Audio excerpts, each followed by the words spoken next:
Hello, welcome back. Chapter 11 of The Wide Window, Book 3 from the series of Unfortunate Events by Lemony Snicket.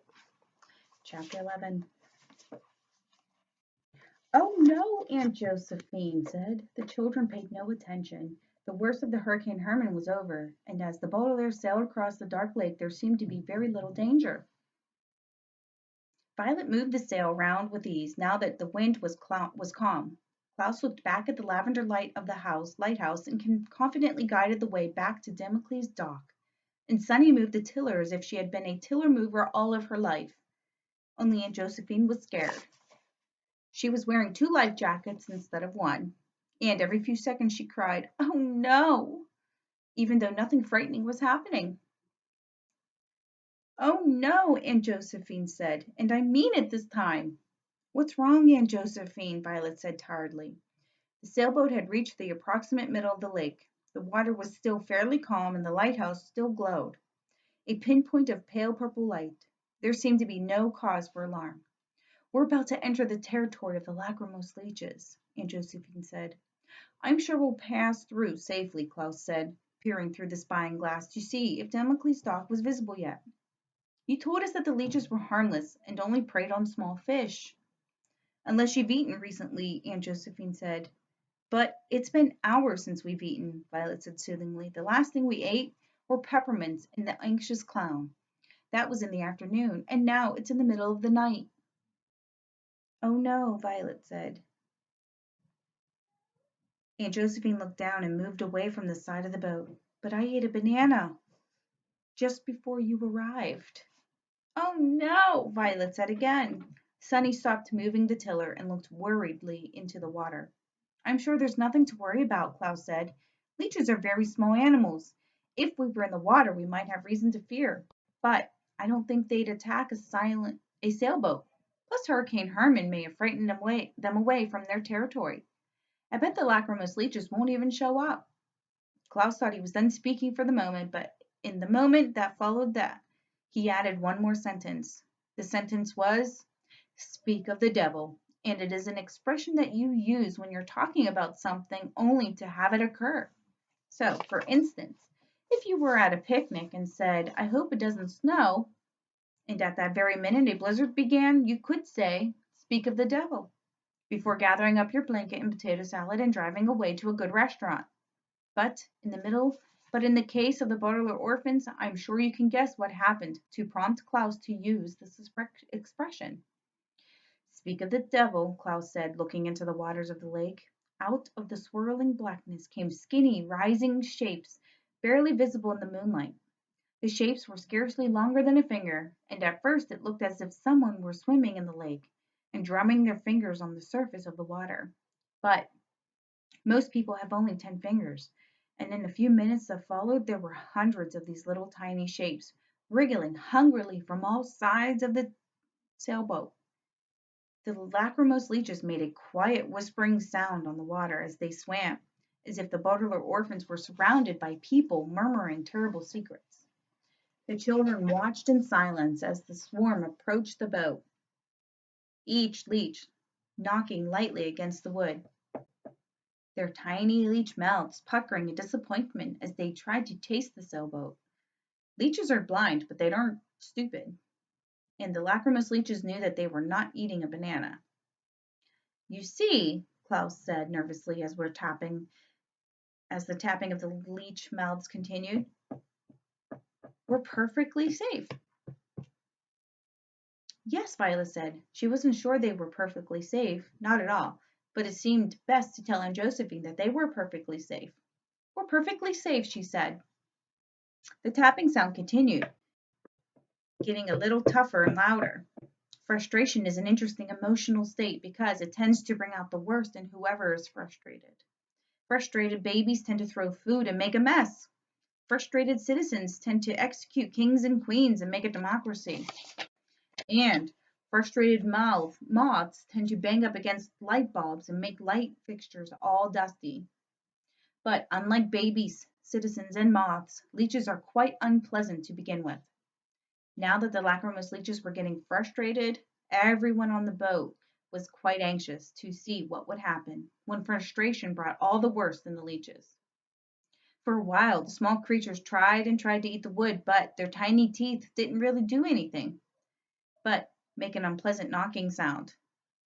But then all at once the leeches knocked off and the boaters watched them wriggle away from the sailboat. They're leaving, Klaus said hopefully. But they weren't leaving. When the leeches had reached a considerable distance, they suddenly swiveled their tiny bodies around and came rushing back to the boat.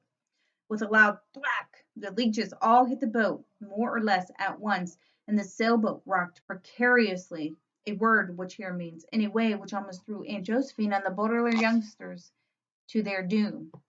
The four passengers were rocked to and fro and almost fell into the waters of the lake, where the leeches were wriggling away again to prepare for another attack. Yaddick! Sonny shrieked and pointed at the side of the boat. Yaddick, of course, is not grammatically correct English, but even Aunt Josephine understood that the youngest Baudelaire meant, look at the crack in the boat that the leeches have made. The crack was a tiny one, but as long as a pencil and about as wide as a human hair, and it was curved downward so. It looked as if the sailboat were frowning at them. If the leeches kept hitting the side of the boat, the frown would only get wider. We have to sail much faster, Klaus said, or this boat will be in pieces in no time. But sailing relies on wind, Violet pointed. We can't make the wind go faster. I'm frightened, Aunt Josephine cried. Please don't throw me overboard.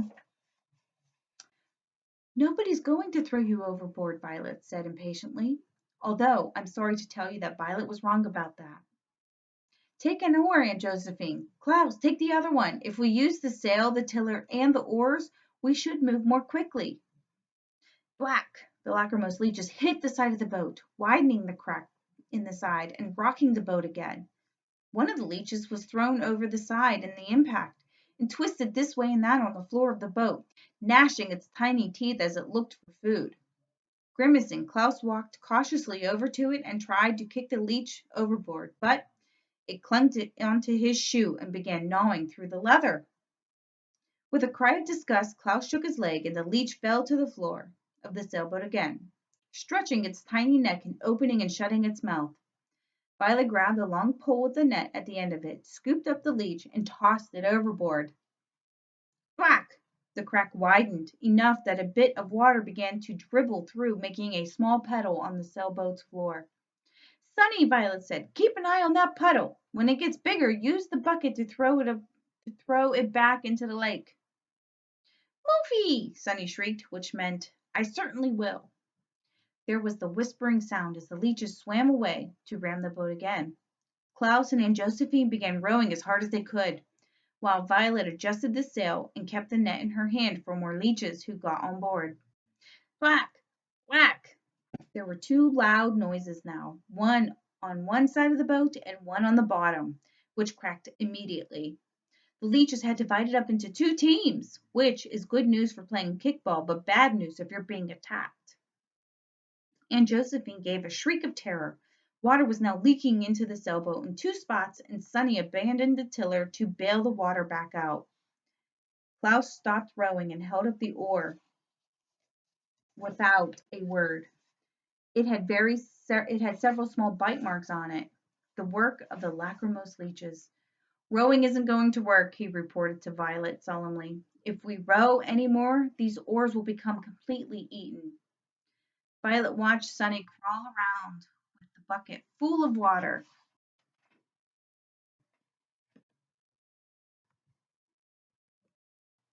Klaus looked around the dark and still waters, and empty except for the sailboat and swarms of leeches. Where can we get help in the middle of a lake? He said.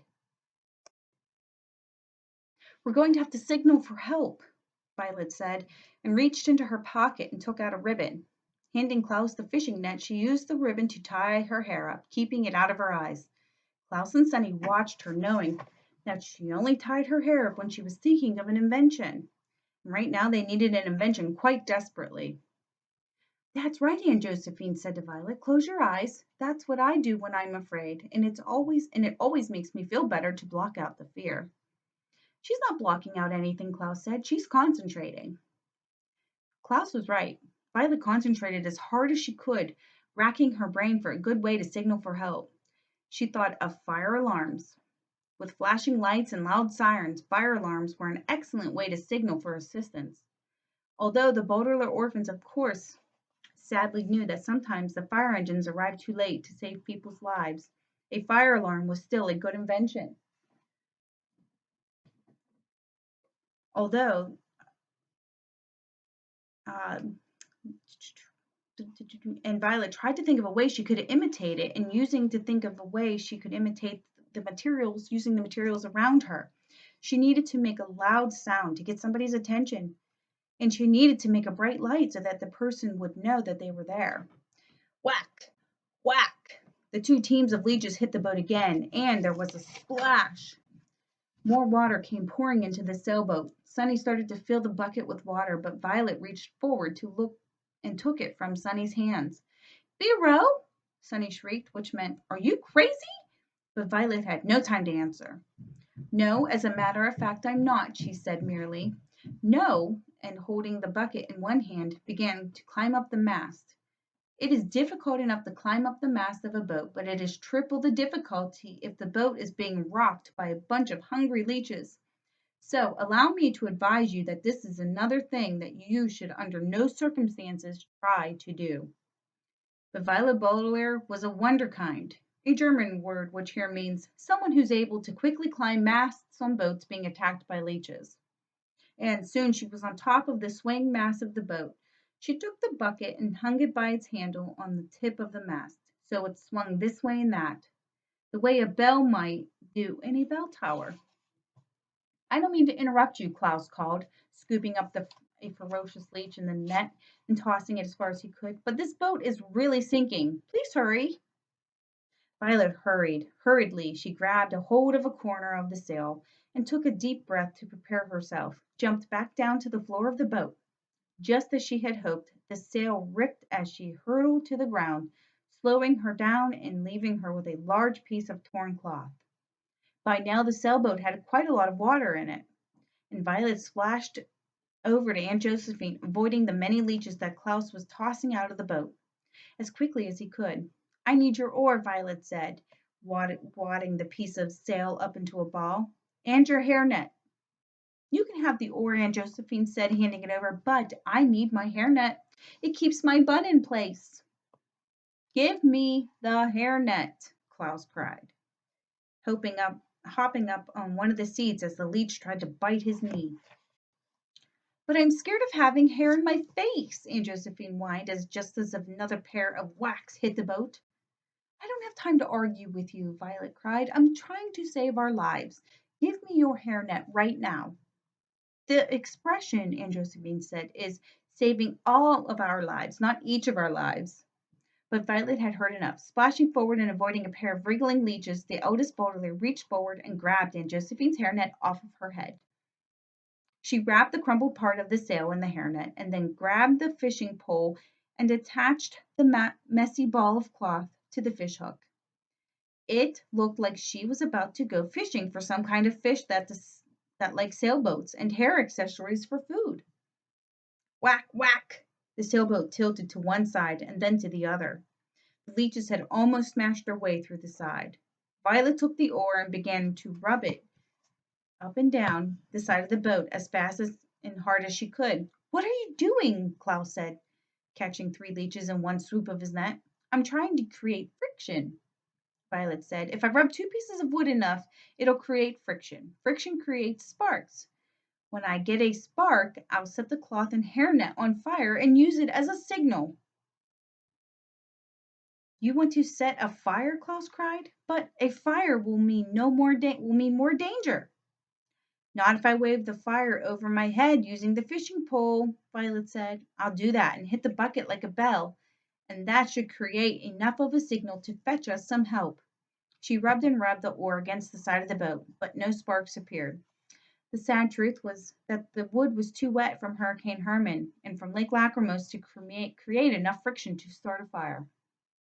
It was a good idea, but Violet realized as she rubbed and rubbed without any result, that it was the wrong idea. Whack, whack! Violet looked around at Aunt Josephine and her terrified siblings and felt hope leak out of her heart as quickly as water was leaking into the boat. It's not working, Violet said miserably, and felt tears fall down her cheeks. She thought of the promise she made to her parents shortly before they were killed, that she would always take care of her younger siblings. The leeches swarmed around the sinking boat, and Violet feared that she had not lived up to her promise. It's not working, she said again, and dropped the oar in despair. We need a fire, but I can't invent one. It's okay, Klaus said, even though of course it was not. We'll think of something. Innit? Sunny shrieked, which meant something along the lines of, Don't cry, you tried your best. But Violet cried anyways. It is very easy to say the important things it is to do your best, but if you are in real trouble, the most important thing is to not trying your best, but getting to safety. The boat rocked back and forth, and water poured through the cracks, and Violet cried because it looked like they would never get to safety.